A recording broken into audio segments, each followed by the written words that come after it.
ফোনের ও প্রান্ত থেকে মায়ের কণ্ঠ ভেসে আসে, বাবা কবে আসবি? সে থমকে গিয়ে চুপ করে আছে, কারণ জানে না সে কবে আসবে। ব্যথিত কণ্ঠে বলে উঠল, মা, এবছর আসা হবে না, এখনো অনেক টাকার প্রয়োজন, ঋণগুলোও পরিশোধ করা হয়নি।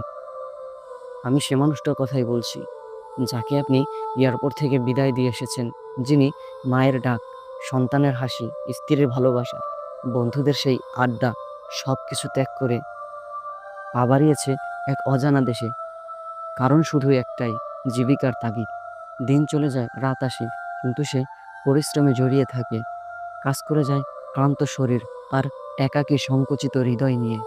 কারণ এখানে নেই মা বাবার স্নেহ, ভাই বোনের হাসি, বন্ধুদের আড্ডা।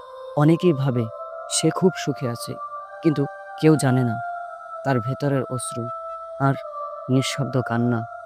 বাড়িতে টাকা পাঠালে সবাই আনন্দ করে, অথচ এই আনন্দের পিছনে তার অগণিত রাতের নির্ঘুম কষ্ট লুকানো।